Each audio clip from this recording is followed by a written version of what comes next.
This is Tom Fox. I'm the Compliance Evangelist, and I would like to welcome you to 1 month to a better board. In this month of February 2017, I'm going to go through and do a series of podcasts talking about making your board more effective. I'm going to start out with the legal requirements that a board has around compliance, move into why a board needs a compliance committee and compliance expertise at the board. I'm going to talk about how the CCO should report to the board and questions that a board compliance committee should ask of a CCO. We're going to take a look at some government guidance and business experience around compliance in the board. We're going to talk about some board failures. We're going to talk about how boards do investigations. We're going to look at boards and internal controls. I'm going to end with a series of specific questions that a board should ask of its chief compliance officer.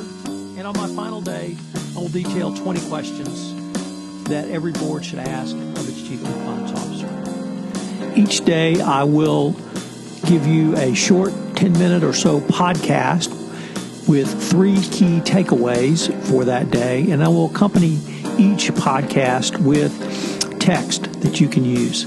The 20 questions that I referenced will be provided on the final day of February. This is Tom Fox. Thank you very much for joining me on this journey to 1 month to a more effective board. This is Tom Fox. Welcome to day 1 of 1 month to a better board. Today we'll take a look at the legal requirements for a board of directors around compliance. And our starting point is the state of Delaware for corporate law guidance. The first case to hold that a board had an obligation around compliance was the Caremark decision in 1996.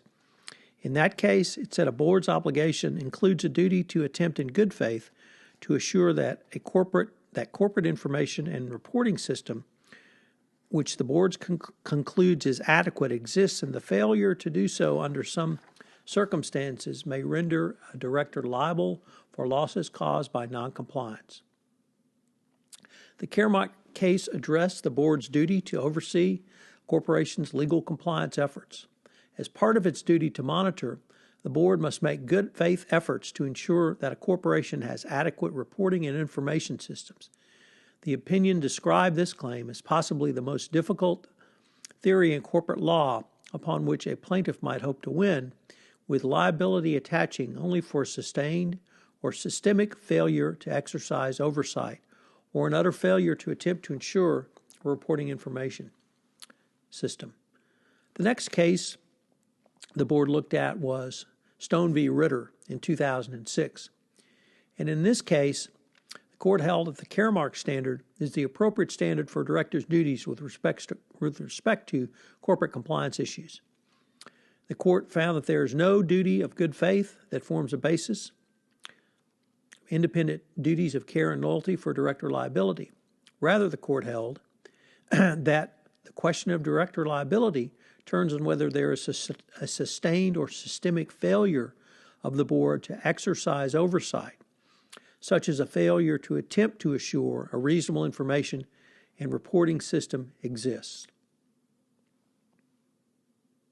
2 commentators noted that the standard aims to protect shareholders by ensuring that corporations will adopt reasonable programs to detect, deter, and address violations of law and corporate policy while absolving the board from liability for corporate conduct so long that it has exercised responsibility with respect to the adoption, maintenance of a compliance and reporting system. Although the standard protects the board consistent with most jurisdictions under the business judgment rule, it also follows that the board must follow through to address problems of which it has notice, and this may include modifications to existing compliance programs. Of course, this brings us to the business judgment rule. In the business judgment rule, it takes a look at under what circumstances board members might be directly held liable for losses. Even disinterested, well-intentioned, and informed directors can make decisions that in hindsight were not correct or even negligent. Recognizing that business decisions frequently entail risk and uncertainties Many courts have sought a means of encouraging directors to enter into transactions that, although risky, have a potential for profit. This means that a director's liabilities are determined if a director's liabilities were determined using traditional fiduciary principles, a court would be substituting its judgment for that of the directors, which is not intended or the appropriate way to do so under the business judgment rule. Courts have recognized that in an uncertain environment of business, boards need to be free to take risks without the fear of being sued for their business decisions. While corporate directors are expected to use their business judgment to advance the interests of corporations, they are not expected to ensure corporate success. Under the business judgment rule, courts will presume that disinterested directors making business decisions acted on an informed basis, in good faith, and with the honest belief that the action taken was in the best interest of the corporation. In lawsuits against directors brought by shareholders, either for themselves or derivatively, courts apply the business judgment rule, and it will determine whether the directors made the decision were free from conflicts of interest, appropriately informed themselves before taking the action, and acted with due consideration of all relevant information that was reasonably available. Under the business judgment rule, the board's actions will not subject board members to liability if the actions or decisions of the director can be attributed to a rational business purpose. Directors that meet this criteria do not have to worry about their business decisions being second-guessed by a court, even where the decisions result in corporate losses.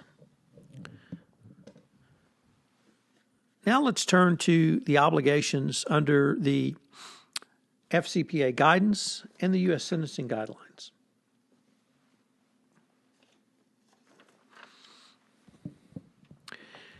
Under the FCPA guidance, a director's duties are pretty well known, and they're laid out in the 10 hallmarks of an effective compliance program. In hallmark number 1, entitled Commitment from Senior Management and a Clearly Articulated Policy Against Corruption, it states, within a business organization, compliance begins with the board of directors and senior executives setting the proper tone for the company. Under hallmark number 3, entitled Oversight, Autonomy, and Resources, it discusses that a chief compliance officer should have direct access to an organization's governing authority, such as the board of directors or an appropriate committee thereof. The DOJ prosecution standard, as set forth in the sentencing guidelines, poses the following questions.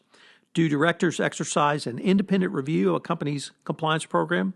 And number 2, are directors provided information sufficient to enable the exercise of this independent judgment? Now, failures can lead to serious consequences. If a board has not followed these guidelines under the business judgment rule, under the 10 hallmarks of an effective compliance program, and even under the sentencing guidelines, there can be personal liability for directors.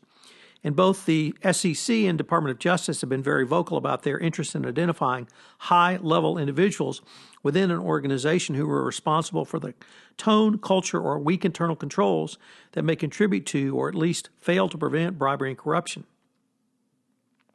We've certainly had actions against senior executives around this issue. The other issue regarding the board and risk management is that the SEC desires boards to take a more active role in overseeing the management of risk, and this is all types of risk, within an organization. The SEC has promulgated SK 407, under which each company must make a disclosure regarding the board's role in risk oversight, which may enable investors to better evaluate whether the board is exercising appropriate oversight of risk. If this disclosure is not made, it could be a securities law violation and subject the company to fines, penalties, or profit disgorgement. From the Delaware cases, I believe that the board must not only have a corporate compliance program in place, but it must actively oversee that function. Further, if a company's business plan includes a high-risk proposition, there should be additional oversight. In other words, there is an affirmative duty for the board to ask tough questions. The specific obligations set out in the FCPA drive home the legal obligations that the Delaware State Court has articulated in both the Caremark and Stone v. Ritter case. So what are your three key takeaways here? Well, takeaway number one is the continuum from Caremark through Stone v. Ritter. It is that companies must exercise oversight of a compliance program. Number two, under the 10 hallmarks of an effective compliance program, there must be an appropriate level of board oversight and board involvement, but there must be more. The board must be part of setting the tone with compliance. And number three, do the board of directors actually receive enough information to exercise independent review? I know they provided that information. If you don't have those three components, the board of directors is setting itself up for a successful shareholder derivative action. We've not yet had one regarding, an enforcement action against a board, but that does not mean that a board can sit on its hands. Think back to the Walmart matter, which exploded on April 21st of 2012 when the New York Times broke the story of alleged bribes in Mexico on the front page. The question I have asked and others have asked is, where was the Walmart board prior to that time? If they weren't aware of it, or worse yet, in the case of Volkswagen, where members of the Volkswagen board allegedly heard of the emissions testing scandal literally from the newspaper, really speaks to a board which has not received an appropriate level of information. This is Tom Fox. Thank you very much for listening to day number 1 of 1 Month to a Better Board. And I hope you'll join me for day number 2.